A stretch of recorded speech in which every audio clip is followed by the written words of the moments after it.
యెహోవా గుడారంలో అతిథిగా ఉండలేవు. యెహోవా నీ గుడారములో అతిథిగా ఉండదగిన వాడెవడు? నీ పరిశుద్ధ పర్వతం మీద నివసింపదగిన వాడెవడు? మొదటి వరుస. యెహోవా నీ గుడారములో అతిథిగా ఉండదగిన వాడు ఎవడు? ప్రార్థన. ప్రేమగల తండ్రి, యేసుక్రీస్తు ప్రభువారి పుణ్య పవిత్ర పావన నామమున 10వ మాసము 2వ శనివారము సియోను ప్రార్థనా మందిర ఆవరణములో సజీవులమై కొంతమంది మీ వాక్యము చుట్టూ చేరవచ్చే అవకాశం అనుగ్రహించినందుకు స్తోత్రాలు. ఆయా స్థలాల్లో లైవ్లో కూడా మీ వాక్యం వినటానికి చేరివచ్చిన వారందరిని బట్టి స్తుతిస్తూ ఉన్నాం. ఇలాంటి సమయం మేము కలిగి ఉండనట్లు మీరు అనుగ్రహించిన ఈ సదుపాయము, ఎన్నిక ఏర్పాటును బట్టి స్తోత్రాలు. మీ ప్రియకుమారుని యేసును మా కొరకై సిలువలో వధించి ఆయన పుణ్యదాన బలియాగమును బట్టి మాకిచ్చిన రక్షణను బట్టి స్తుతిస్తున్నాం.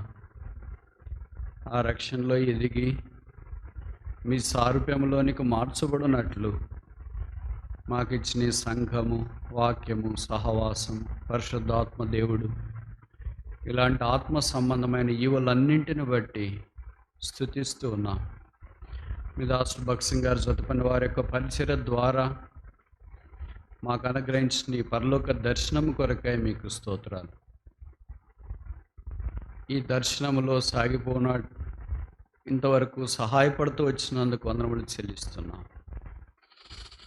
ఈ కఠోరమైన కష్ట ఆపద కాలములో కరోనా ప్రపంచాన్ని చిగురుటాకు వలె వణికింపజేస్తున్న దినాల్లో మీ ప్రజలైన వారిని కొంతమందిని మీరు కాపాడి భద్రపరిచి పర్ణశాలలో దాచినందుకు స్తోత్రాలు. అట్టి వారిలో మమ్మను కూడా మీరు జ్ఞాపకం చేసుకున్నందుకు వందనాలు చెల్లిస్తున్నాం.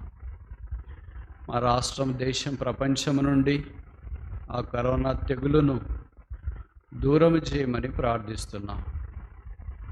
ప్రార్థన ఆలకించి జవాబు అనుగ్రహించి చేరవచ్చిన వారందరికీ అవసరమైన మీ సందేశము దయచేయి.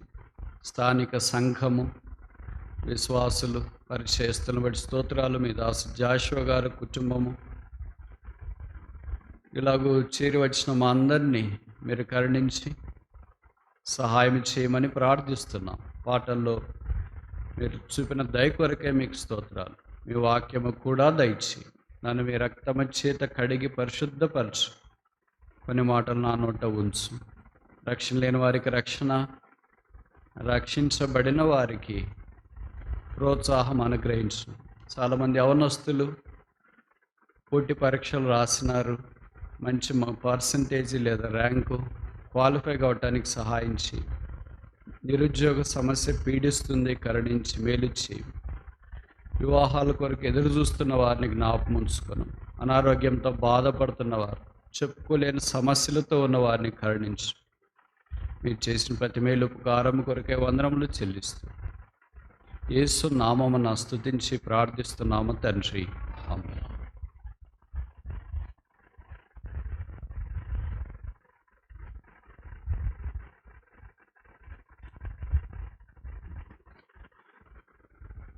నూట 50 కీర్తనలు కలిగిన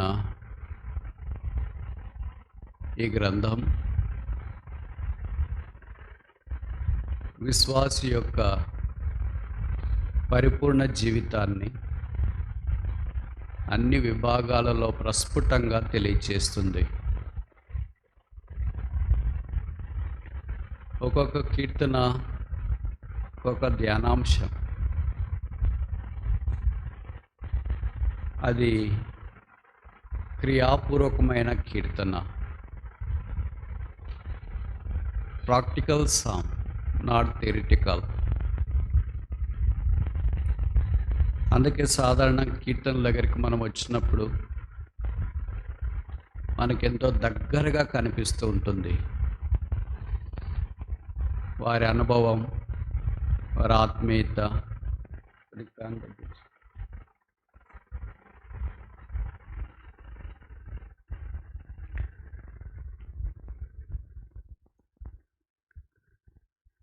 వారి జీవన శైలి అన్నీ ఆశీర్వాదకరంగానే కనిపిస్తూ ఉంటాయి.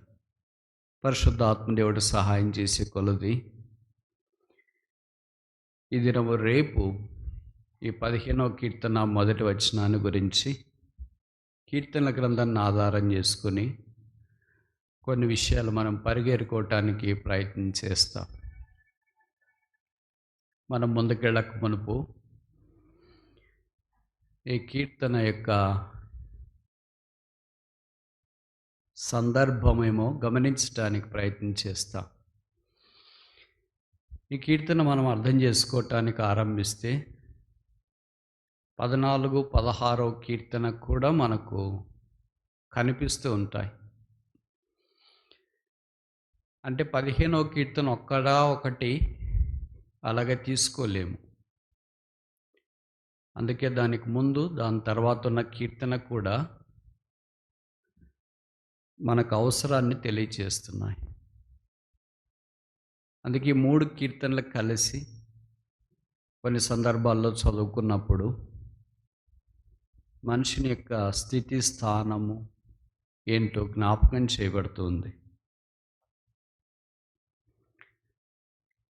14వ కీర్తన, 15వ కీర్తన, 16వ కీర్తన అన్ని భిన్న ధృవాలే, కోణాలే. నేను కొన్ని విషయాలు ఈ కీర్తనలకు ఉండే తేడాలు చెప్పడానికి ప్రయత్నం చేస్తా. రాసుకునే వాళ్ళు ఉంటే 3 కాలమ్స్, 14వ కీర్తన ఒక కాలం, 15వ కీర్తన ఒక కాలం, 16వ కీర్తన ఒక కాలం. ఈ 14వ కీర్తన మొదట బుద్ధి లేనంతో ఆరంభమైంది. అందుకని 14వ కీర్తనలో ఆ మాట మనం చూస్తాం. మొదటి వచనంలో, దేవుడు లేడని బుద్ధిహీనుడు తన హృదయములో అనుకొనును. కనుక మొదటిది, బుద్ధిహీనుని యొక్క ఆలోచన ఏంటంటే నో గాడ్, దేవుడు లేడు. 15వ కీర్తన నో గెస్ట్, అతిథి లేడు. 16వ కీర్తన నో గ్రేస్, కృప లేదు. అది బుద్ధిహీనుని యొక్క అవగాహన. రెండవది, బుద్ధిమంతం దగ్గరికి వస్తే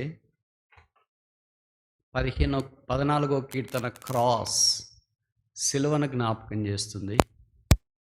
15వ కీర్తన చర్చ్, సంఘమును తెలియజేస్తుంది.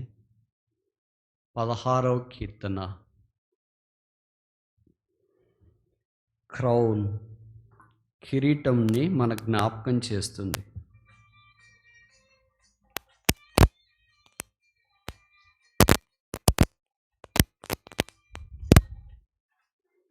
పద్నాలుగో కీర్తన ఫూలిష్నెస్ ఆఫ్ మ్యాన్, మనుషుని యొక్క బుద్ధిహీనత ఏంటో తెలియజేస్తుంది. 15వ కీర్తన ఫెయిత్ఫుల్నెస్ ఆఫ్ మ్యాన్, మనిషిని యొక్క నమ్మకత్వం, యథార్థతను జ్ఞాపకం చేస్తుంది. 16వ కీర్తన ఫుల్నెస్ ఆఫ్ మ్యాన్, మనిషిని యొక్క పరిపూర్ణత ఏంటో వ్రాయబడింది. 14వ కీర్తన సాల్వేషన్, రక్షణను గురించి ఆఖరి వచనాల్లో ప్రస్తావించబడింది. 15వ కీర్తన శాంక్చురీ, దేవుని నివాస స్థలం, పరిశుద్ధ స్థలాన్ని గురించి ప్రస్తావించబడింది. 16వ కీర్తన సాటిస్ఫాక్షన్, సంతృప్తి. ఆ తర్వాత 14వ కీర్తన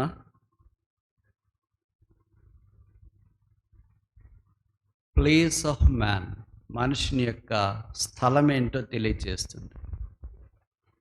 15వ కీర్తన ప్రివిలేజ్ ఆఫ్ మ్యాన్, మనిషికి ఇవ్వబడిన ఆధిక్యత, దేవుని గుడారంలో నివసించటం. 16వ కీర్తన ప్లెజర్ ఆఫ్ మ్యాన్, మనుషునికి దేవునితో ఎలాంటి సంతోషం, నీ కుడి చేతిలో నిత్య సుఖాలు ఉన్నాయో జ్ఞాపకం చేస్తుంది. 14వ కీర్తన, ఎంప్టీనెస్ ఆఫ్ మ్యాన్, మనుషుడు పూర్తిగా శూన్యం. అందుకే అక్కడ రాయబడింది, ఎవరైనా దేవుణ్ణి వెతికే వాళ్ళు ఉన్నారేమో అని దేవుడు చూస్తున్నాడంట. విచిత్రం ఏంటంటే దేవుడికి ఎవరు కనపడలేదు వెతికేవాళ్ళు. That is called emptiness of man, మనుషుని యొక్క శూన్యత. 15వ కీర్తన, ఎన్కాంప్మెంట్ ఆఫ్ మ్యాన్. ఇప్పుడు మనుషుడు ఎక్కడున్నాడు? దేవుని గుడారములో, క్యాంప్, ఎన్కాంప్మెంట్, నివాసం చేస్తున్నాడు.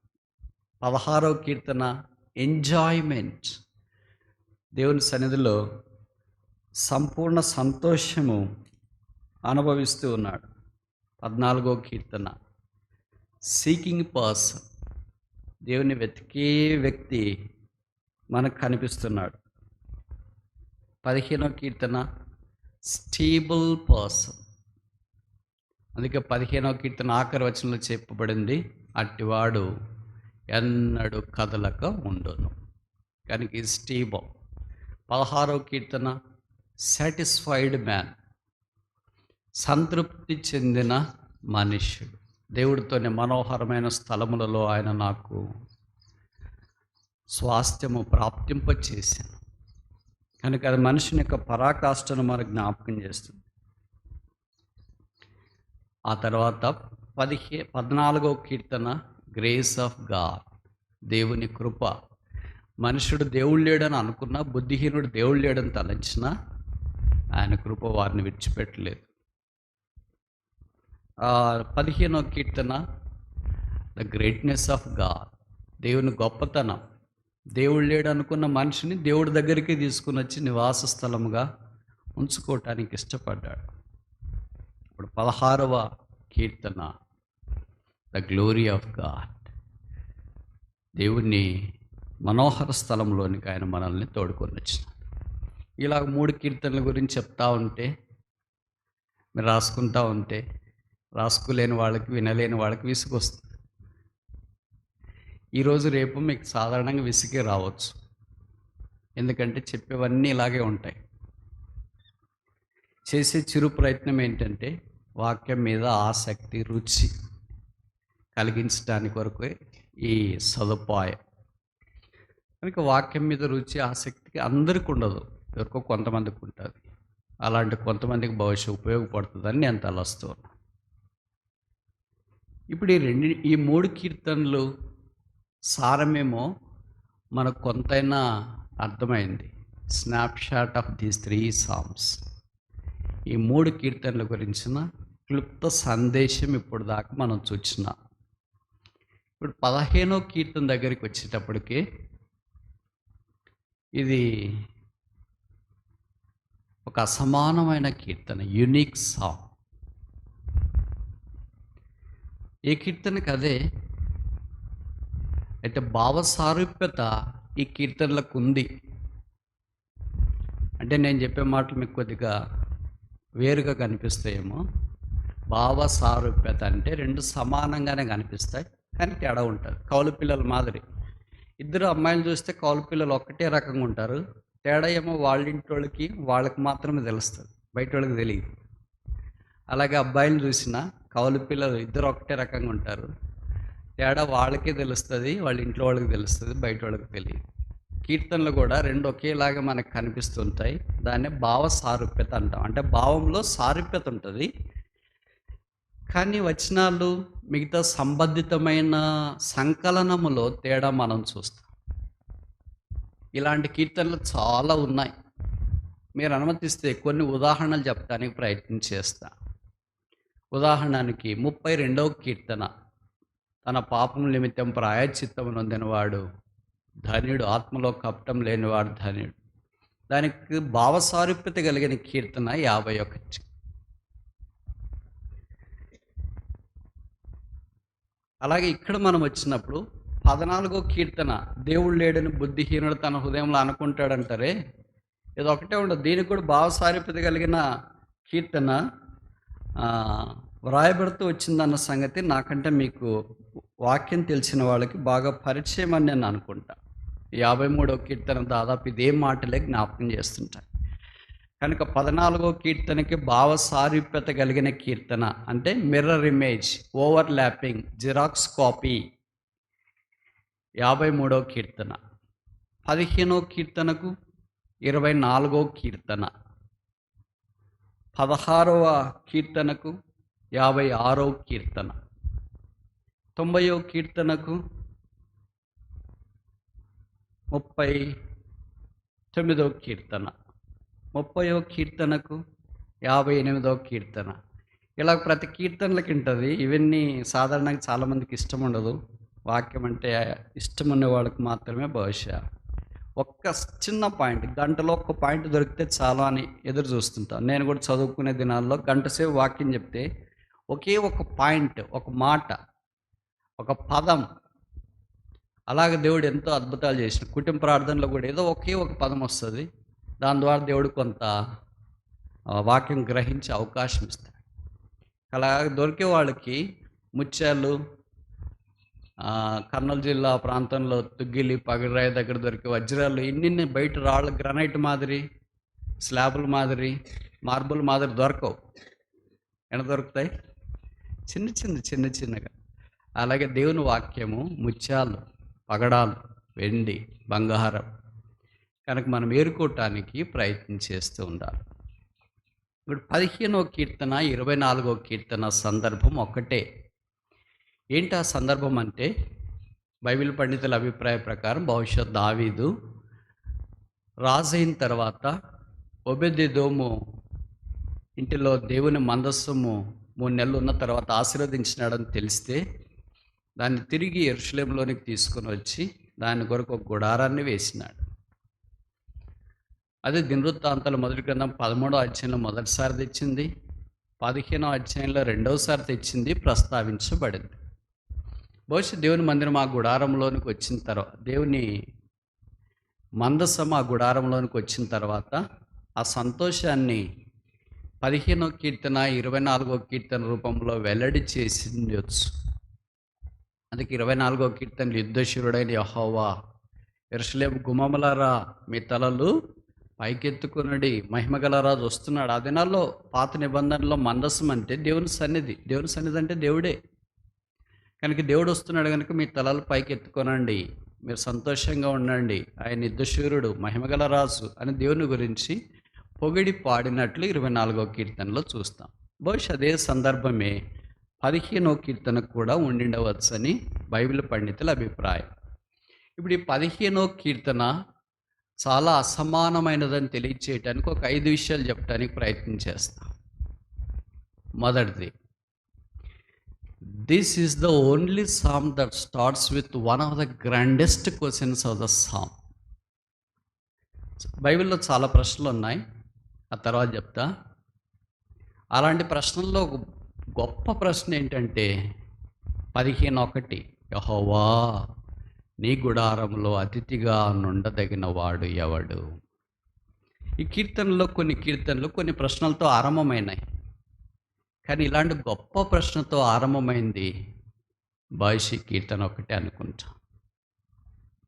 అందుకనే ఇది అసమానమైన కీర్తన.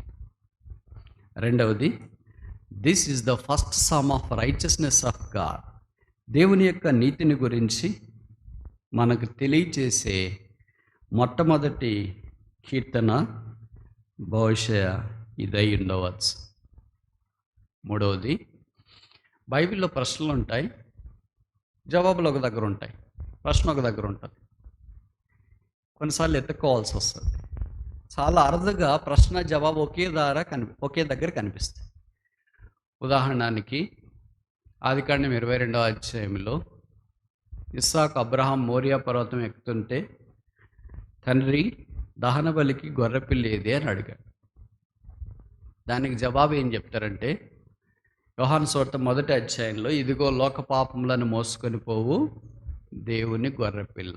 కనుక ప్రశ్న ఆదికాండంలో ఉంది, జవాబు యోహాను సువార్తలో ఉందని బైబిల్ పండితులు కొంతమంది చెప్తుంటారు. అలాగే మత్తయి సువార్త 2వ అధ్యాయంలో కొత్త నిబంధనల మొదటి ప్రశ్న ఉంది. యూదుల రాజుగా పుట్టిన వాడెక్కడ? Where is he that is born king of Jews? దానికి జవాబు ఏం చెప్తారంటే, సువార్తల ఆఖరి అధ్యాయాలు యేసుప్రభు వారిని కలువరి కొండ మీద సిలువ వేసిన తర్వాత పైన పిలాతు పై విలాసం రాయించినాడు. Jesus of Nazareth the king of Jews. నజరేయుడైన యేసు యూదులకు రాజు. యూదులకు రాజు ఎక్కడా అని మత్తయి సువార్త 2వ అధ్యాయంలో ప్రశ్న ఉంది. జవాబు ఎక్కడుంది? కలువరి కొండ దగ్గర జవాబు. కనుక ప్రశ్నలు ఒక దగ్గర ఉండొచ్చు, జవాబులు ఒక దగ్గర ఉండొచ్చు బైబిల్లో. కానీ ప్రశ్న జవాబు ఒకే దగ్గరే ఉండడము 15వ కీర్తన యొక్క ప్రాముఖ్యత. ప్రశ్న ఏంటి? Lord, who is eligible to guest in the tabernacle? Who shall abide in the tabernacle? యెహోవా నీ గుడారములో అతిథిగా నుండదగిన వాడేవాడు. జవాబు 2వ వచనం నుండి ఆఖరి వచనం దాకా ఇవే జవాబు. కనుక ప్రశ్న అక్కడే ఉంది, జవాబు అక్కడే ఉంది. ఇది 2వ కారణం. ఎన్నో కారణం? 3వ కారణం. మొదటి కారణం ఏంటి? మంచి ప్రశ్న, గొప్ప ప్రశ్నతో ఆరంభం అవుతుంది. 2వ కారణం ఏంటి? దేవుని యొక్క నీతిని గురించి ఇది తెలియజేస్తుంది. 3వ కారణం ఏంటి?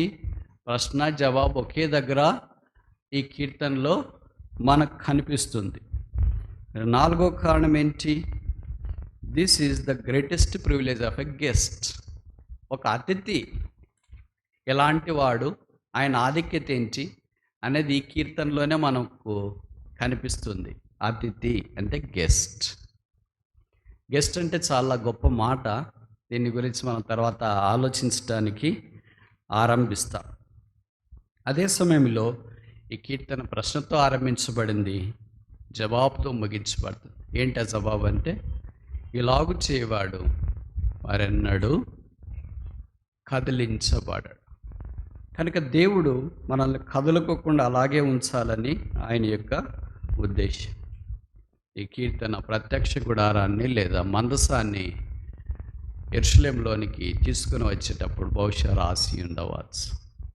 ఈ కొన్ని కారణాలను బట్టి ఈ 15వ కీర్తన అసమానమైన కీర్తన అని మనం పరిగణించడానికి అవకాశం ఉంది. ఇప్పుడు 15వ కీర్తనలో ఉన్న మొదటి ప్రశ్న, యెహోవా నీ గుడారములో అతిథిగా నుండదగిన వాడు ఎవడు? ఇక్కడ 2 పదాలు వాడబడినట్లు మనం చూస్తాం.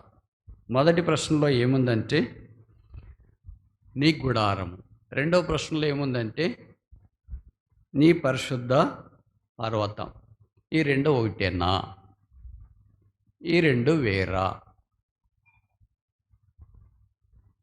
ఒకటే అనుకుంటే ఒకటే, వేరనుకుంటే వేరు. దేవుని మందిరానికి సంబంధించిన మాటలు ఇవి. ఇక్కడ నేను మీకు ఒక 5 విషయాలు జ్ఞాపకం చేయాలని కోరుతున్నాను. నీ గుడారము. నేను చెప్పేవన్నీ కీర్తనలను ఆధారం చేసుకొని చెప్తా. కనుక నాకు ఆదికాండం నుండి ప్రకటన గ్రంథం దాకా మీ మీద డీప్కి చెప్పి అంత రాదు. ఏం చెప్పలేదు అని మళ్ళీ తర్వాత ఏం కామెంట్లు చేయొద్దండి. చెప్పింది మీకు నచ్చితే వినండి, రాసుకోండి, అంగీకరించండి, లేకపోతే నిరాకరించండి, నిద్రపోండి, మీ ఇష్టం. సరేనా?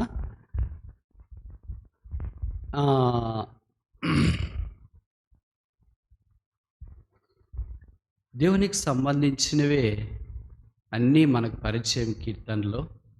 దాంట్లో ఆయన మందిరము ప్రాముఖ్యమైనది. అదే నీ గుడారము అని చెప్పిన. నీ కృప, నీ సత్యము, నీ వెలుగు, నీ మంచితనము, నీ కృపాతిశయము, ఇలాంటివి చాలా ఉన్నాయి. నీ అనే నా అనేవి కూడా ఉన్నాయి. నా పాప దోషము, నా రుణములు, నా అతిక్రమాలు. కనుక దేవుడు అంతా దైవికంగా ఉంటే మనమంతా నేరాలు ఘోరాలు ఎక్కువ ఉంటాయి కదా, అవే ఇక్కడ కూడా ఎక్కువ రాసినారు. కనుక సేమ్ టు సేమ్. అప్పటికిప్పటికి ఏదో మారినా మనం అనుకుంటున్నాం, కానీ మనిషి హృదయం మారలేదు. టెక్నాలజీ మారిండొచ్చు, వేష భాషలు మారిండొచ్చు, పరిస్థితులు మారిండొచ్చు. మారంది ఒకటి ఏంటంటే హృదయము. పాత నిబంధనలో మనుషులకి ఏ హృదయము ఉందో, కొత్త నిబంధనల మనుషులకు కూడా ఆ హృదయము ఉంది. కనుక మారంది అదొక్కటే. దాన్ని మార్చుకోవటానికే ఇంత పెద్ద ఏర్పాటు దేవుడు మన కొరకు చేసిన. వాక్యం ఇచ్చినాడు, సంఘం ఇచ్చినాడు, పరిశుద్ధాత్మ దేవుడిని ఇచ్చినాడు. ఇలా చేరి వచ్చడం ద్వారా మనం ఆయన స్వరూపంలోనికి మార్చబడాలని దేవుని ఉద్దేశం. అందుకే ఆయన మందిరానికి సంబంధించి 5 పదాలు ఇక్కడ వాడినారు. నేను అవి మీకు జ్ఞాపకం చేయటానికి కీర్తనలో నుండి ప్రయత్నం చేస్తాను. అన్నీ మీకు తెలిసినవే, కానీ నేను అన్నీ ఒక దగ్గర ఏరుకున్నా అంతే. మొదటిది 15 మొదటి వచనం మనం చూసాం కదా, యెహోవా నీ గుడారములో. కనుక మొదటిది ఏంటంటే గుడారము. ఎవరిది గుడారము? నీ గుడారం. రెండవది చూస్తామా? కీర్తనలు 5:7 వచనం. కీర్తన 5:7. నేనైతే నీ కృపాతిశయమును బట్టి ఎవరి మందిరము? నీ మందిరము. మామూలుగా మనం ఏమంటాము? మా మందిరము అంటాం. కానీ బైబిల్ ఏం రాసినారు? ఏది కరెక్ట్? మనం వాడేది కరెక్టా? బైబిల్లో రాసింది కరెక్ట్? బైబిల్లో రాసింది కరెక్ట్. మనం మామూలుగా వ్యవహారికంగా అంటుంటాం, మా మందిరము, మా సంఘము, మా సేవకులు, అది ఇది అంటుంటాం. కానీ అది ఇంత బైబిల్లో లేదు. మనం లూజుగా వాడుతుంటాం పదాలు, కానీ బైబిల్ అలాగ లూజుగా వాడాలి. కనుక ఇది ఎవరి మందిరం అంతా? నీ మందిరము. మొదటిది నీ గుడారం. గుడారం ఏ జ్ఞాపకం చేస్తుంది? గుడారము అంటే అర్థం ఏంటంటే టెంపరీగా ఉండేవాళ్ళు వేసుకునేది, అంటే ప్రయాణస్తులు వేసుకునేది. స్పీక్స్ ఆఫ్ సోజర్నింగ్, అంటే వారు యాత్రికులమని గుర్తించడానికి ఉండేది గుడారం అని మనకు పరిచయం. కనుక ఆ దేవుని ప్రజలమైన మనము ఇలాంటి అనుభవంలోనికి తీసుకురాబడ్డాం. ఏదంటే యాత్రికులము అనే అనుభవంలోనికి దేవుడు మనల్ని ఈ గుడార అనుభవం గుండా తీసుకుని వెళ్తున్నాడు. నీ గుడారము.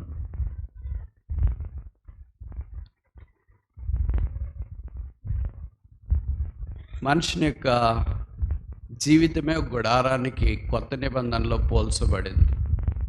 అందుకే భక్తులు అక్కడ అన్నారు, ఈ గుడారం శిథిలమైపోతుంది, విడిచిపోయే కాలం ఆసన్నమైంది, విడిచి వెళ్ళొచ్చున్నాను అని.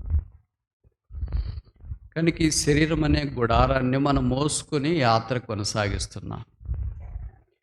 ఈ శరీరం అనే గుడారము ద్వారా దేవుడికి మహిమ రావటానికి దేవుడు తాను శరీరధారి అయి ఈ భూమి మీదకి దిగి వచ్చినాడు. అదే యోహాను సువార్త 1వ అధ్యాయంలో చెప్పబడింది. ఆయన శరీరధారి అయి కృపా సత్య సంపూర్ణుడుగా మన మధ్య నివసించెను. God became flesh and tabernacled among us. దేవుడు శరీరధారిగా అయి మనుషులందరి యొక్క మరణము రుచి చుట్టానికి ఆయన భూమి మీదకి దిగి వచ్చినాడు. ఈ మాటలు వింటున్న నీవు, ఈ గుడారాన్ని మోస్తున్న నీవు, ఈ శరీరాన్ని కలిగి ఉన్న నీవు, బహుశా నీవు అనుకోవచ్చు, నా శరీరము, నా గుడారం, నా ఇష్టము అని. కానీ బైబిల్లో రాయబడింది, అదే 14వ కీర్తన ఇందాక చెప్పాం కదా, దేవుడు లేడని బుద్ధిహీనుడు తలస్తూ ఉన్నాడని. ఇన్ని ప్రతికూలము, ఇన్ని కష్టకాలాలు, ఇన్ని ఆపత్కాలాలు చూస్తున్నా ఇంకా దేవుని గురించి అవగాహన లేకుండా, దేవుని అంగీకరించకుండా, దేవుని ఎరగకుండా ఉంటే నష్టం నీకే. అపాయంలో నీవు ఉన్నావు. యవనస్తులైనా, సామాన్య వారైనా, పెద్దవారైనా, ఎలాంటి వారైనా దేవుని వాక్యం మీరు ఎక్కడుండి వింటున్నా, ఈ గుడారము యేసుక్రీస్తు ప్రభువారు రక్తము కార్చిన ఆ రక్తము కిందికి తీసుకురాబడితే ఈ గుడారం రక్తం ద్వారా కడగబడుతుంది. అప్పుడు రక్షణ, పాపక్షమాపణ వస్తుంది. ఇంకా యేసు వద్దకు రాకపోతే, పాపక్షమాపణ, మారుమనసు పొందకపోతే నీవు యెహోవా గుడారంలో అతిథిగా ఉండలేవు. You can never be a guest in the tabernacle of God. దేవుని మందిరంలో అతిథిగా రావాలంటే అందరూ పోలేరు. అందరి దగ్గరికి అతిథులుగా. మనకి ఇక్కడ ఎవరో కలెక్టర్ గారు ఉన్నారనుకోండి, అతిథిగా మనం వెళ్ళలేము. ఒక పెద్ద నాయకులు, రాజకీయ నాయకులు ఉన్నారు, వాళ్ళ దగ్గరికి అతిథులుగా వెళ్ళలేము. ఏదో గొప్ప వ్యక్తులు ఉన్నారు, వ్యాపారవేత్తలు, వాళ్ళ దగ్గరికి అతిథులుగా మనం వెళ్ళలేము. వాళ్ళ దగ్గర అతిథులుగా వెళ్ళాలంటే ఏదో కొన్ని క్వాలిఫికేషన్స్, అర్హతలు ఉంటాయి. యేసు ప్రభు దగ్గరికి అర్హతలు ఏమున్నాయి? అతిథిగా వెళ్ళాలంటే ఒకటే ఒక అర్హత, నీకు అందం ఉందా అనేది కాదు అర్హత, డబ్బు ఉందా అనేది కాదు అర్హత, కులం ఉందా అనేది కాదు అర్హత, ఆరోగ్యం ఉందా అనేది కాదు అర్హత. ఒకటే ఒకటి అర్హత. అర్హత ఏంటంటే యేసుప్రభు రక్తములో నీ హృదయాన్ని కడుక్కున్నావా లేదా? యేసుప్రభు రక్తం చేత హృదయాన్ని కడుక్కున్న వారే అర్హులు. వారే ఆయన గుడారంలో నివసించడానికి అతిథులుగా ఉండదగిన వారు. వారు ఆయన గెస్ట్లు, వారు ఆయన కుమారులు, వారు ఆయన కుమార్తెలు. ఇంకా యేసుప్రభు దగ్గరికి రాకపోతే నువ్వు ఆయన గెస్ట్ కాదు. You are no more guest to Lord Jesus Christ. Would you like to be guest to Lord Jesus Christ? నువ్వు దేవుడికి గెస్ట్గా ఉండాలనుకుంటున్నావా? దేవుడికి గెస్ట్ అనే పదం ఎంత పెద్ద పదమో తెలుసా? అసలు ఊహకు అందదు ఇది. యెహోవా నీ గుడారంలో భిక్షగాడిగా ఉండగలవాడెవడనే పదం రాయలేదు. ఈ దినాల్లో మీరు చాలా విషయాలు వింటుంటారు. ప్రయాణికులు బస్సులో ఏం రాస్తారు? ప్రయాణికులకు మనవి. రైల్లో ఏం రాస్తారు? ప్రయాణికులకు మనవి. ఫ్లైట్లో, ఇంతకుముందు విమానాల్లో కూడా అలాగే చెప్పేవాళ్ళు, ప్రయాణికులకు గమనిక అని. కానీ విమానంలో వాళ్ళు ఆ పదము తీసేసినారు. ప్రయాణికులు అనే పదం తీసేసి కొత్త పదం పెట్టినారు, డియర్ గెస్ట్. మా ప్రియమైన అతిథులకు ఆహ్వానం. మేము వాళ్ళకి ఎలా గెస్ట్లు అవుతాం? డబ్బులు పెట్టినాం కదా, 30,000, 40,000, 50,000 టికెట్ పెట్టినారు.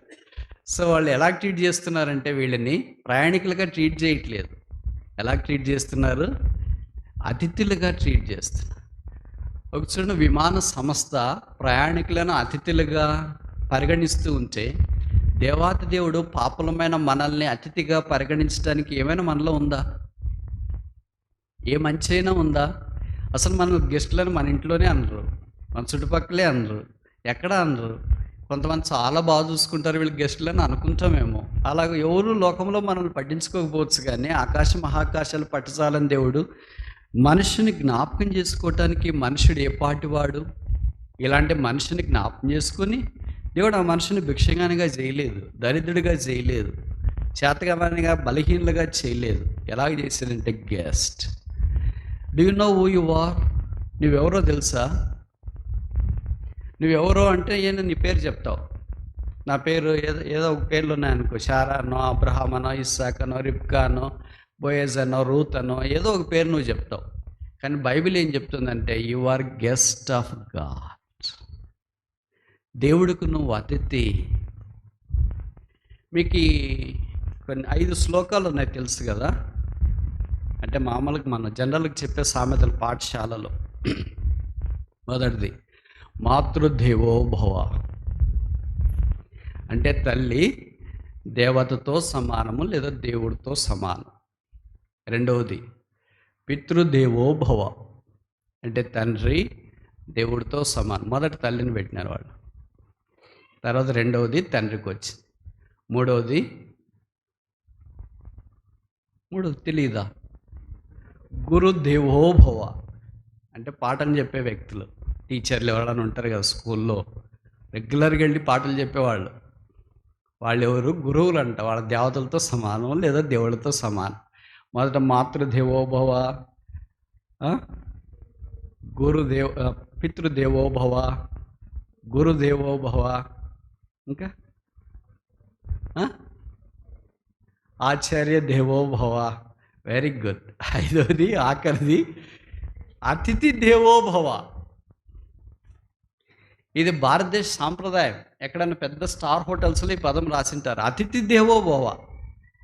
మాకు ఎవరైనా అతిథులు వస్తే వాళ్ళు ఎవరితో సమానము? మనకు ఎప్పుడు పోదు. కొంతమంది ప్రార్థన కూడా చేస్తారు, ప్రభువా వచ్చినారు, వాళ్ళు తొందరగా పోయేటట్లు ఏదైనా సహాయం చేయండి.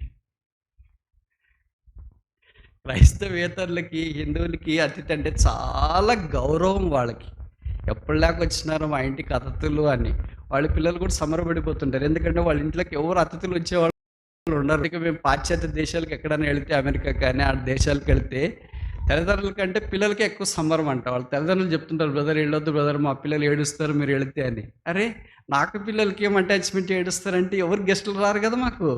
వచ్చిన గెస్టులతోనే వాళ్ళు పలకరించి మాట్లాడి సంతోషంగా ఉంటారు. కనుక మీరు వెళ్ళకపోతే మళ్ళీ సేమ్ టు సేమ్ ఫేస్లే కదా, రోజు చూసే ఫేస్లే. కనుక పిల్లలకు కూడా గెస్ట్లు అంటే ఎంత ఇష్టం చూడు. అలాగే భారతదేశ సాంప్రదాయ ప్రకారము అతిథి దేవో భవ.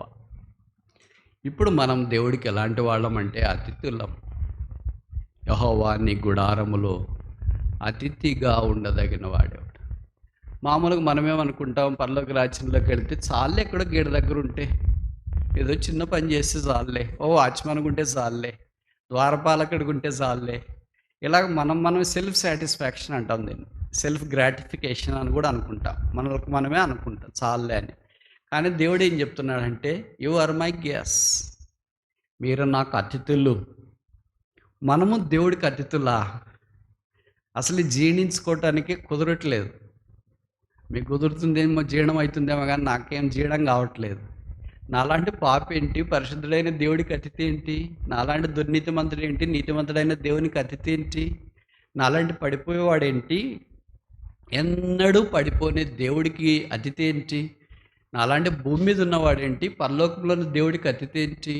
నాలాగా రోగగ్రస్తునికి ఏంటి ఎన్నడూ రోగం అంటేనే తెలియని దేవుని సంగతి ఏంటి? నాలాంటి క్షయమైపోయే మనుషుడు 70 ఏళ్ళు 80 ఏళ్ళు బతికే మనుషుడు ఎక్కడ? ఆ నిత్యత్వం మొదలుకొని నిత్యత్వం దాకా అక్షయుడైన దేవుడికి అతిథి ఏంటి? ఇవన్నీ దేవుడు చేయట కొరకే తన కుమారుని శిలువలో మన కొరకు వధించినాడు. ఆ శిలువ రక్తం ద్వారా పాపులమైన మనల్ని దేవుడికి అతిథులుగా చేశాడు. శిలువ రక్తం ద్వారా దుర్నీతిమంతులైన మనల్ని దేవుడికి అతిథులుగా చేశాడు. శిలువ రక్తము ద్వారా దురస్తులమైన మనల్ని దైవ సన్నిధిలోనికి తీసుకొని వచ్చినాడు. శిలువ రక్తము ద్వారా అవి పాలయానికి వెళ్ళబట్టున్న మనల్ని ఇప్పుడు ఆయన గుడారములోనికి ప్రవేశపెట్టాడు. ఇది దేవుని యొక్క వరమే, ఇది దేవుని యొక్క కృపే. కనుక ఈ మధ్యాహ్నం లేదు ఈ ఉదయకాలము ఇంకా నువ్వు యేసుప్రభుని అంగీకరించుకున్నా ఉంటే నువ్వు దేవునికి అతిథివి కాదు. దేవుని గుడారంలోనికి రాలేవు, దేవుని పరిశుద్ధ పర్వతం దగ్గరికి రాలేవు. దేవుడికి అతిథిగా ఉండే భాగ్యం కంటే ఇంక లోకంలో వేరే భాగ్యం ఏదైనా ఉందా? Is there any greater place for you to be the guest of the God rather than the guest of somebody else? దేవుడితో లేదా దేవుడికి అతిథిగా ఉండే భాగ్యం కంటే లోకంలో ఏ భాగ్యము లేదు. ఇది గెస్ట్గా ఉండటానికి ఏమైనా టికెట్లు కొన్నారా? డబ్బులు ఇచ్చినావా? ఇది ఉచిత వరమే, పుణ్యదానమే, ఇది బలియాగమే. ఉచితంగా పాపలమైన మనకు శిలువ ద్వారా దేవుడు పంచిపెట్టిన ఆ దయ, ఆ కనికరము, ఆ కృప. ఎంత దొడ్డ దేవుడు, ఎంత గొప్పవాడు యెహోవా! నీ వంటి వాడేవాడు, నిన్ను పోలిన వాడేవాడు, నీకు సాటైన వాడేవాడు, నీకు సమడైన వాడేవాడు. ఎందుకంటే నాలాంటి పాపి జీవితంలో నువ్వు అద్భుతాలు చేసినావు, నా ఊహకు మించిన అద్భుతాలు. నా జ్ఞానం, నా హృదయం, నా జీవితాంతం నేను ఆలోచించిన నాకు అంతు పట్టని ఆత్మీయ ఐశ్వర్యంలోనికి నన్ను తోడుకొని వచ్చిన. Lord, we shall be guest in the టబర్నకల్. నీ గుడారములో అతిథిగా ఉండదగిన వాడు ఎవడు? గుడారాలు అంటేనే మీకు చాలా విషయాలు గుర్తొస్తాయి. ఆదికాండం నుండి ప్రకటన గ్రంథం దాకా కదా. నేను అంత డీప్గా చెప్పలేను, ఏబిసిడీలు మాత్రమే, కేజీ మాత్రమే చెప్తాను. అందుకనే కీర్తనల్లోనే ఒక 5 రకాలైన గుడారాలు ఉన్నాయి. చూసి మనం ముందుకెళ్ళటానికి ప్రయత్నం చేస్తాం. మొదటిది కీర్తనలు 19:4. 19వ కీర్తన 4వ వచనం. సామ్ 19:4. నేను తెలుగు బైబిల్ ప్రకారం చెప్తున్నా, కనుక మీరు ఎవరైనా ఇంగ్లీష్ బైబిల్ ఫాలో అయ్యే పండితులు ఉంటే బహుశా అలాంటి పదాలు కనపడకపోతే ఇది తప్పు అని భావించు. 19వ అధ్యాయం 4వ వచనం. సామ్ 19:4. వాటి కొలనువులు భూమి అంతటా వ్యాపించినది, లోక దిగంతముల వరకు వాటి ప్రకటనలు బయలు వెళ్ళుచున్నవి. వాటిలో ఆయన సూర్యునికి గుడారం వేసెను. కనుక మొదటి గుడారం ఎవరిది? సూర్యుని గుడారం. The tent, the tabernacle of sun, లేదా sun's tabernacle. This is natural. సూర్యునికి ఒక గుడారం వేస్తారంట. మామూలుగా ఒక సామెత ఉంది కదా, అరిచేతిని అడ్డుపెట్టి సూర్యకాంతిని ఆపలేరు. అరిచేతిని అడ్డుపెట్టుకుపోయినా భూమి అంతా అడ్డుపెట్టినా సూర్యకాంతిని ఆపలేరు. అంత గొప్పది సూర్యుని యొక్క ప్రకాశం. అందుకే పెద్ద జ్యోతిని దేవుడు కలగజేసిన ఆదికాండం 1వ అధ్యాయంలో మనం చూస్తాం. అలాంటి దానికి దేవుడు ఏం చేసాడంట? గుడారం వేసినాడు, తార్పాలు తెచ్చేసినాడు. ఊహించగలమా? తార్పాలు తెచ్చి సూర్యునికి వేయడం, చంద్రునికి వేయడం. తార్పాలు ఏదో ధాన్యం రాసుకేస్తాం కానీ, మన దగ్గర ఏదైనా సామాన్లు ఉంటే దాని మీద కప్పుతాం కానీ, లేదా మన ఇల్లు పెంకటిల్లు అయిపోతే రేకులు వేసింటే అవన్నీ రంధ్రాలు పడిపోయి వర్షాకాలం కారిపోతుంటే తార్పాలు తెచ్చి రేకుల మీద కప్పుతున్నాం కానీ, మనకి రేకుల మీద తార్పాలు కప్పడం ఎలాగో, మన ధాన్యం మీద తార్పాలు కప్పడం ఎలాగో, మన దగ్గర ఉన్న సామాన్లకి తార్పాలు ప్లాస్టిక్ షీట్ కప్పడం ఎలాగో, దేవుడికి సూర్యునికి కూడా గుడారం వేయడం అలాగే. అంటే మనకి ఎంత తేలికో దేవుడికి కూడా అంత తేలిక. అందుకే ఆయన నక్షత్రములకు పేర్లు పెట్టి. This speaks of the natural tent. ఇది సామాన్యమైన ప్రకృతి సంబంధమైన గుడారాన్ని జ్ఞాపకం చేస్తుంది. రెండవది చూస్తామా? కీర్తనలు 78, 67. Psalm 78 verse 67. 78వ కీర్తన 67వ వచనం. పిమ్మట ఆయన యోసేపు గుడారమును అసహించుకొనెను. ఈ పదం కొత్తగా అనిపిస్తుంది కదా. యోసేపు గుడారమును ప్రేమించను అంటే మామూలుగా మనకు బాగుంటుంది. అసహించుకొనెను, ఇంగ్లీష్ బైబిల్ మూల భాషలో ఏం రాయబడింది? Rejected the tent tabernacle of Joseph. యోసేపు గుడారం. మొదటి దేవుని గుడారము సూర్యుని గుడారం, రెండో దేవుని గుడారము యోసేపు గుడారం. యోసేపు గుడారం అంటే యోసేపు గోత్రాలకు సంబంధించింది. ఇది అలంకార రూపంలో భక్తుడు పరిశుద్ధాత్మ ద్వారా రాశాడన్న సంగతి మనకు పరిచయం. అసహించుకోలేనంటే అర్థం ఏంటంటే మనం త్రోసివేసినాడని కాదు. ఇక్కడ దేవుని నివాస స్థలముగా ఉన్న తర్వాత అక్కడ పని చేయటానికి ఒకే ఒక గోత్రాన్ని ఏర్పాటు చేసుకున్నాడు, లేవి గోత్రం.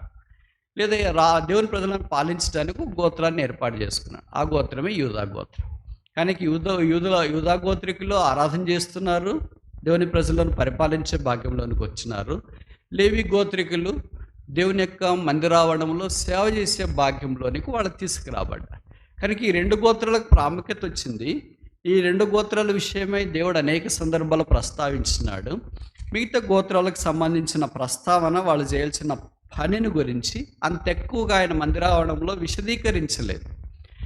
కనుక ఇక్కడ రాయబడిన మాట ప్రకారం యోసేపు గుడారమును అసహించుకొనెను అని అంటే అర్థం ఏంటంటే, యోసేపు యొక్క గోత్రాలు అక్కడికి వచ్చినప్పుడు లేవి గోత్రం కాకుండా యోసేపు గోత్రాలను తీసుకుని దేవుని మందిరంలో పనిచేసే బాధ్యత అప్పగించాలని దేవుని ఉద్దేశం కాదు. అందుకనే లేవీల్ని ఏర్పాటు చేసుకున్నాడంటే అర్థం ఏంటంటే, యోసేపు గోత్రం అంటే యోసేపుకి ఇద్దరు కుమారులు కదా, మనష్షే, ఎఫ్రాయిం. ఆ రెండు గోత్రాలని దేవుడు ఈ భాగ్యంలోనికి, ఏ భాగ్యం? దేవుని యొక్క గుడారంలో పనిచేసే భాగ్యంలోనికి తీసుకురాలేదు. అది ఇక్కడ మనం గమనించాల్సిన అర్థం. దేవుడు కూడా అసహించుకుంటాడా అని తప్పుగా చెడ్డగా ఆలోచన చేయటానికి మీరు ప్రయత్నం చేయొద్దండి. అంటే అర్థం ఏంటంటే, he has rejected all these tribes and chosen only the tribe of Levi. 11 గోత్రాలు నిరాకరించి లేవి గోత్రాన్ని దేవుడు తన గుడారంలో పనిచేయటానికి ఏర్పాటు చేసుకున్నాడు. కనుక ఈ యోసేపు యొక్క గోత్రము మనకు జ్ఞాపకం చేసే సుపరిచితమైన లేదా ఆత్మ సంబంధమైన సంగతి ఏంటంటే, ఇట్స్ ఎ మ్యాన్ మేడ్. బహుశా యోసేపు ఐగుప్తులో ఉన్నప్పుడు తన అన్న కుమారులందరినీ లేదా వంశావళందరినీ పోషించినాడు కదా, చేసుకోవచ్చు కదా అని మనం అనుకుంటాం. అందుకే ఇట్స్ ఎ మాన్యువల్ టెంట్. మనుషుని యొక్క ఆలోచన ప్రకారం ఆలోచించేది అది. కానీ దేవుని ఆలోచన అలాగ లేదు. వేరే వాళ్ళ ద్వారా లేవి పోషించబడినా, ఎవరి ద్వారా? యోసేపు ద్వారా పోషించబడినా. నేను నీకు అన్నం పెట్టినానే, కరువులో 7 ఏళ్ళు నేను లేకపోతే నువ్వు చచ్చింటావే అని యోసేపు చాలా మాట్లాడవచ్చు. కానీ no man, you have no portion in the tabernacle of God. కనుక యోసేపు, నువ్వు కరువులో ఇన్ని గోత్రాల వారిని పోషించినా, 7 ఏళ్ళు పోషించినా, ఆ తర్వాత వాళ్ళందరిని తీసుకొని వచ్చి నువ్వు ఐగుప్తులో మంచి స్వాస్థ్యం ఇచ్చినా, నువ్వు అంత ఇచ్చినా నువ్వు చేయాల్సింది అంటే చేసేసావు. నేను ఇవన్నీ చేసినాను గనక యూదా గోత్రంతో నాకేండి, లేవి గోత్రంతో నాకేంటి అంటే అట్లా రాదు. అది కాంటెస్ట్ ఇక్కడ మనం గుర్తించుకోవాల్సింది. అందుకే ఇట్స్ ఎ మాన్యువల్ టెంట్. ఇది మనుషుని యొక్క ఆలోచన ప్రకారం కనిపించేది. కానీ దేవుని ఆలోచనలో లేవీల గుడారంలో పనిచేసే భాగ్యంలోనికి వచ్చినట్లు వాక్యంలో మనం గమనిస్తాం. 3వ చూస్తామా? కీర్తనలు 120, 5వ వచనం. 120వ కీర్తన 5వ వచనం. Psalm 120 verse 5. 120వ కీర్తన 5వ వచనం. అయ్యో, నేను మెషేకులో పరదేశినై ఉన్నాను, కేదారు గుడారముల యొద్ద కాపురం ఉన్నాను. ఏ గుడారం ఇది? ఇప్పటిదాకా ఎన్ని గుడారాలు చూసినాం? మొదటిది ఏంటి? సూర్య గుడారము. అండ్ రెండవది ఏంటి? యోసేపు గుడారము. మూడవది ఏంటి? కేదారు గుడారం. ఏంటి కేదారు గుడారం? అసలు ఎవరు కేదారులు అంటే? ఆదికాండం. వీళ్ళు మన బ్రదర్సే, కానీ డైరెక్ట్గా చెప్పకూడదు. ఆదికాండము 25వ అధ్యాయము 13వ వచనం. ఆదికాండము 25వ అధ్యాయము 13వ వచనం. ఇష్మాయేలు జ్యేష్ఠ కుమారుడైన సెబాయెతు, కేదారు, అద్బయేలు, మిష్యాము, ఇంక ఇక్కడ చాలామంది పేర్లు రాసినారు. ఇష్మాయేలు యొక్క రెండవ కుమారుడు ఎవరు? కేదారు. ఇష్మాయేలు ఎవరు? అబ్రహాము ఆగర్ల కుమారుడు. ఇస్సాకు ఎవరు? అబ్రహాము షారాల కుమారుడు. మనం ఏం నమ్ముతాం? అబ్రహాము షారాలు కలిగిన ఇస్సాకు ద్వారా వచ్చింది అబ్రహాము సంతానం అని నమ్ముతాం. అబ్రహాము ఆగర్ ద్వారా కలిగిన సంతానము ఇష్మాయేలీలు అంటాం. వాళ్ళే మన బ్రదర్స్ అని నేను ఇందాక చెప్పాను. కనుక వాళ్ళేమనుకుంటారంటే మనము అబ్రహాము హాగర్ సంతానం అని వాళ్ళు అంటారు. వాళ్ళు అబ్రహాము శారా సంతానం అని వాళ్ళు తలస్తారు. సరే, మెట్టికి కేదారీలు ఎవరంటే, ఇప్పటికీ మిడిల్ ఈస్ట్లో వాళ్ళు ఖాళీగా ఉన్నప్పుడు, అంటే గల్ఫ్లో వాళ్ళు ఖాళీగా సీజన్గా ఉన్నప్పుడు, ముఖ్యంగా వేసే కాలంలో కానీ చలికాలం కానీ, ఊరికి వెళ్ళపట్టి ఇసుక తిన్నెల దగ్గరికి వెళ్ళి వాళ్ళు గుడారాలు వేసుకొని 2-3 రోజులు అక్కడే ఉంటారు. గుడారాలు అంటే మన మాదిరి ప్లాస్టిక్ కవర్ తార్పాలు అనుకోవద్దండి. వాళ్ళ గుడారాలు 5 స్టార్ హోటల్ మాదిరి ఉంటాయి. టాయిలెట్లు కూడా లోపటే ఉంటాయంటే ఊహించుకొని, అలా గుడారాలు వేసుకొని అక్కడ 2-3 రోజులు గడిపేసి సరదాగా వాళ్ళ ఫ్యామిలీ అంతా మళ్ళీ తిరిగి వస్తూ ఉంటారు. ఫారిన్ కల్చర్లో ఒక సాంప్రదాయం. ఇప్పుడు కేదారు గుడారం కూడా అలాంటిదే. అంటే ఈ కేదార్ అనేది మనకి ఏ జ్ఞాపం చేస్తుంది? ఇష్మాయిల్ ఏ జ్ఞాపం చేస్తున్నాడు? శరీరాన్ని జ్ఞాపం చేస్తుంది. Carnal tent. మొదటి సూర్యుడు ఏంటి? న్యాచురల్ టెంట్, ప్రకృతి సంబంధమైన గుడారం. రెండవది యోసేపు ఏంటి? Manual tent, man made tent. మూడవది ఏంటి? కేదారు గుడారం. కేదారు it speaks of carnal things. ఇష్మాయేలు శరీరాన్ని మనకు జ్ఞాపం చేస్తున్నాడు. అందుకే పరమగీతంలో కూడా ఈ మాట ఉంది అనుకుంటా. పరమగీతము 1వ అధ్యాయము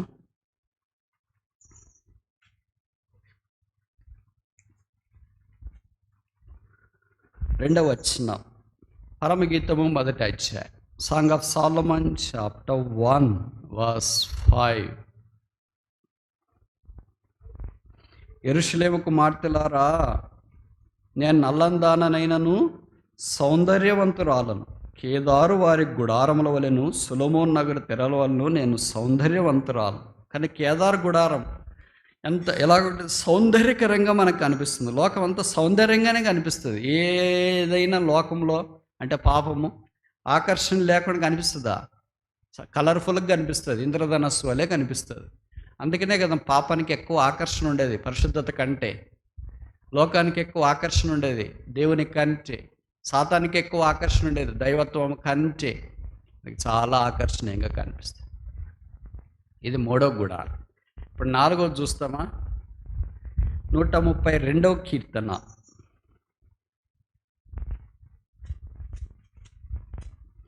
132వ కీర్తన 5వ వచనం. 3-5 మనకు తెలుగులో కలిసి ఉంటాయి. నేను ఆ వరుస మాత్రమే చదవటానికి ప్రయత్నం చేస్తాను. Psalm 132 verse 5. యాకోబు యొక్క బలిష్ఠునికి ఒక నివాస స్థలం నేను చూచు వరకు నా వాసస్థానమైన గుడారములో నేను ప్రవేశించను. ఏ గుడారము? నా గుడారం. ఎవరు నా అంటే? దావీదు గుడారం. ఇప్పుడు దావీదు ఒక ప్రజ్ఞ చేసినట్లు, మొక్కుబడి చేసుకున్నట్లు ఈ కీర్తన అంతట్లో మనకు జ్ఞాపకం చేయబడుతుంది. నా గుడారంలోనికి వెళ్ళను, నా మంచం ఎక్కను, నా కన్నులకు నిద్ర రానిను, నా కనురెప్పులకు కునుకుపాటు రానిను. ఎందుకంటే దేవుని నివాస స్థలానికి లేదా ఆయన మందసానికి ఒక స్థలము, ఒక మందిరం నిర్మించాలని నేను ఇష్టపడుతున్నాను. ఇది ప్రతి ఒక్కరి యొక్క గుడారం. నా గుడారం. గుడారం అనే శరీరం, నేను ఇంతకుముందే చెప్పాను కదా. ఈ గుడారం అనే శరీరం రోజులు గడిచే కొలది రకరకాలుగా, ఇప్పుడు ఈ గుడారం అనే శరీరానికి ఇది ఏమొచ్చిందంటే వైరస్ కూడా వచ్చింది. ఈ విచిత్రం ఏంటంటే, ఈ గుడారం దేనికి లొంగకపోయినా, కొంతమంది చెప్పండి, నేను ఎవడికి భయపడిన భూమి మీద అనేవాళ్ళు, మనిషిని 5 అడుగుల మనిషికి భయపడట్లేదు, కానీ కనబడని మైక్రోస్కోపిక్ వైరస్కి భయపడిపోయి ఇండ్లలో కూర్చొని వాకిళ్ళు వేసుకొని, తలుపులు వేసుకొని, మాస్కులు పెట్టుకొని, చేతులు కట్టుకొని శుభ్రంగా ఉన్నా కూడా వచ్చింది లోపలికి. పెద్ద పెద్ద గొప్పోళ్ళకి, ఏదో మనం అంత సామాన్యమైన వాళ్ళకి వస్తే ఏదోలే మనం సరిగ్గా నీట్గా ఉండము, లేకపోతే ఎట్లో గట్లా తగిలిందేమో వాళ్ళతో వెళ్తా తిరిగేటప్పుడు బస్సులోనా ఆటోలోనా అని మనం అనుకుంటాం. ఏనాడో ఆటో ముఖం చూడని ముఖ్యమంత్రులు లాంటి వాళ్ళకి వచ్చింది కొంతమంది వేరే రాష్ట్రాల్లో. ఎమ్మెల్యేలు, ఎంపీలు, గొప్ప గొప్ప కొంతమంది ఏం చెప్పారంటే, బ్రదర్ ఇది ధనవంతులకే వచ్చింది బ్రదర్, చాలా మట్టుకు పేదోళ్ళకి చాలా మట్టుకు రావట్లేదు. ఇలాగ నేను చెప్తున్నానే వస్తే పేదవాళ్ళు మరి అజాగ్రత్తగా ఉండొద్దండి, ఎవరికైనా రావచ్చు. దేవుడు ఏదైనా అనుమతించవచ్చు, మనకు తెలియదు. విచిత్రం ఏంటంటే, ఈ గుడారం కూడా క్షయమైపోయే ఈ గుడారం. అందుకనే నా గుడారం అని దావీదు గుడారాన్ని ఆయన సంబోధిస్తున్న, ఇది ఫిజికల్ టెంట్, భౌతికమైన గుడారం. 5వ దాకా చూసి ముగిస్తామా? 15వ కీర్తన ఇందాక మనం చూసింది, మొదటి వచనం. 15వ కీర్తన మొదటి వచనం. యెహోవా నీ గుడారములో అతిథిగా ఉండదగిన వాడు ఎవడు? ఇదే గుడారము, నీ గుడారం. దేవుని గుడారం, ఇట్స్ ఎ స్పిరిచువల్ టెంట్, ఆత్మీయమైన గుడారం. ఇప్పుడు 5 విషయాలు, 5 గుడారాలు చెప్పాము కీర్తనల్లో. మొదటిది సూర్యుని గుడారము, ఇట్స్ ఏ న్యాచురల్ టెంట్, ప్రకృతి సంబంధమైనది, స్వభావ సిద్ధమైన గుడారం. రెండవది జోసెఫ్స్ టెంట్, యోసేపు గుడారం, ఇట్స్ ఏ మాన్యువల్ టెంట్, మానవ గుడారం. మూడవది కేదారు గుడారం, ఇట్స్ ఏ కార్నల్ టెంట్, శరీర సంబంధమైన గుడారం. నాలుగవది నా గుడారం, ఫిజికల్ టెంట్, ఇది భౌతికమైన గుడారం. 5వది ఆఖరిది నీ గుడారము, స్పిరిచువల్ టెంట్, ఆత్మీయమైన గుడారం. ఇప్పుడు మొదటి 4 గుడారాలు కొట్టేసి ఒక్క 5వ గుడారం మీద మాత్రమే మనం ఈ దినము రేపు కొన్ని సంగతులు ఆలోచించడానికి ప్రయత్నం చేస్తాం. ఎందుకంటే మొదటి 4 గుడారాలన్నీ మానవ సంబంధమైనవి, గతించిపోయేవి, నిలిచిండేవి కాదు. అది అలంకార రూపకంగా మనకు కనిపిస్తున్నాయి. 5వది ఆఖరిది నీ గుడారము, అది దేవుని గుడారం, దేవుడు నివసించే స్థలం, దేవుడు ఉండాలని కోరిన స్థలం. కనుక ఆయన గుడారములో మనం ఎలాగ ఉండాలని దేవుడు కోరుతున్నాడంటే, అతిథులుగా ఉండాలని కోరుతున్నాడు. చూడండి, ఈ ఆధిక్యత ఎంత గొప్పగా కనిపిస్తుంది. మా గుడారములో ఏదో ఒంటెలు గాయటానికో, పశువులు గాయటానికో ఉండని చెప్పట్లే, లేదా వంటలు చేయటానికి ఉండని చెప్పట్లే, లేదా ఇల్లు శుభ్రం చేయటానికి, పాత్రలు తోమటానికి, లేకపోతే ఇంకా ఏదో ద్వారపాలకులుగా ఉండటానికి, కార్పెట్ వేయటానికి, గేట్ దగ్గర ఉండటానికి, నైట్ వాచ్మెన్గా ఉండటానికి అలాగుండి మన దేవుడు చెప్పట్లేదు. దేవుడు ఏమని కోరుతున్నాడు మన యొద్ద నుందంటే, ఏం కోరుతున్నాడు? అతిథులుగా ఉండాలని కోరుతున్నాడు. మీ ఇంటికి ఎవరైనా గెస్ట్లు వచ్చినారనుకో, వాళ్ళకి పని చెప్తారా చెప్పరా? పని అమ్మాయి వచ్చింది అనుకో, పని చెప్తారా చెప్పరా? పని అమ్మాయిని గెస్ట్ని పని అమ్మాయిగా చూసేవాళ్ళు ఎవరైనా ఉంటే చేయొద్దండి. పని అమ్మాయి మానేసిన అమ్మాయి జీతం తీసుకోవటానికి వచ్చినా కూడా ఎప్పుడో మానేసింది అనుకోండి, ఈ కరోనా వచ్చిన దినాల్లో. ఇప్పుడు జీతం కొరకు వచ్చింది అనుకోండి. వచ్చిన వెంటనే అమ్మ నాకు జీతమే, నేను వెళ్ళిపోతానని అన్నను. వాళ్ళు చాలా తెలివైన వాళ్ళు కదా. ఏమ్మా ఇల్లంతా ఇట్లా పెట్టుకున్నావే, శుభ్రం చేయమంటావా? వచ్చిన వెంటనే జీతం అడగరు కదా, శుభ్రం చేస్తారు, పాతలతో ఉంటారు, కడుగుతారు, అంతా అయిపోయి అంతా రెడీ అయిపోయిన తర్వాత వెళ్ళొస్తానమ్మా అని, ఇది ఆలస్యం అమ్మా అన్నాం అనుకో, అట్లా ఎవరు అనరు యజమానులు. ఏంటమ్మా వచ్చినావు, వచ్చిన పని ఏంటంటే ఏం లేదమ్మా, ఇంకా మీకు తెలియదు ఏముందమ్మా. ఇక్కడ పని వాళ్ళు ఏం చేస్తున్నారు చూడు, అంత పని చేసిన తర్వాత వారికి రావాల్సిన జీతం తీసుకోవటానికి అలాగున్నారు. గెస్ట్ అలాగున్నాడు. గెస్ట్కి వచ్చిన వెంటనే మనం మీరు పాత్రలో మండి ఇల్లు శుభ్రం చేయండి, అది కడగండి, ఇది కడగండి అని చెప్తామా? గెస్ట్కి వచ్చిన వెంటనే కూర్చోబెడతాం. అతిథి దేవోభవ. హృదయంలో ఎంత కఠినంగా ఉన్నా వాళ్ళ విషయమై పొరపాటుని మా ఇంటి దగ్గరికి వచ్చినాడు ఏం చేయాలబ్బా అని లోపల అనుకుంటున్నా, బయట ఏమంటాం బ్రదర్ టీ తాగండి, కాఫీ తాగండి, బాగున్నారా, ఎలాగ వచ్చినారా, ఏం కదా, ఇవన్నీ మనం చేస్తాం. దేవుడు అలాగ మన వలే ఉండడు. ఆయన లోపల ఎలాగుంటాడు, బయట కూడా అలాగే ఉంటాడు. మనుషులు ఉన్నప్పుడు ఎలాగుంటాడు, మనుషులు లేనప్పుడు కూడా అలాగే ఉంచాడు. ఆకాశం మీద ఎలాగున్నాడో భూమి మీద కూడా అలాగే ఉన్నాడు. అందుకే నరమాత్రులమైన మనల్ని ప్రేమించి ఆయన అతిల్లుగా చేయటానికి వచ్చిన.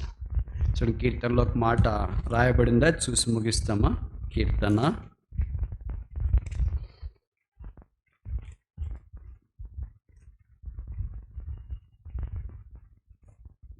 39:12. Psalm 39:12. 39:12. యెహోవా నా ప్రార్థన ఆలకించుము, నా మొరకు చెవియొగ్గుము, నా కన్నీళ్లు చూచి మౌనముగా నుండకము, నీ దృష్టికి నేను ఎవరు? అతిథి వంటి వాడను, నా పితరులందరి వల్లే నేను పరవాసనై ఉన్నాను. ఇప్పుడు అతిథి ఏం చేస్తాడు? నేను వెళ్ళిపోయి లేకపోక మనుపు నేను తప్పురెళ్ళినట్లు నన్ను కోపముతో చూడక. దేవుని యొక్క కనికరము దావీదు ఎలా గుర్తించినాడంటే, నేను ఇంతకుముందు అంతా దాసుడిగా ఉన్నా, గొర్రెల కాపరిగా నేనన్నా. Do you imagine that a shepherd become guest of God? Do you imagine that a son in law Saul become guest of God? Do you imagine that a soldier will become guest of God? Do you imagine that the husband of a Michael will become a guest of God? Do you imagine that a friend of Jonathan will become a guest of God? ఒక సామాన్యమైన వ్యక్తి, గొర్రెల కాపరి, దేవునికి అతిథి వంటి వాడయ్యాడు. దేవుడు మనుషులమైన మనళ్ళ అంత కృపను వెల్లడి చేసిన ఇది శిలువ ద్వారా సాధ్యమైంది. మన ఈ శిథిలమైపోయే గుడారానికి ఆయన శరీరం అనే గుడారాన్ని సిలువలో అప్పగించి రక్తము కార్చి చనిపోయి సమాధి చేయబడి తిరిగి లేపబడడం ద్వారా ఆయన మన రక్తం చేత కడిగి ఆయన గుడారంలో అతిథులుగా చేసిన ఇది దేవుని వరమే, ఇది ఉచితమే. యెహోవా నీ గుడారంలో అతిథిగా ఉండదగిన వాడేవాడు. ప్రార్థన.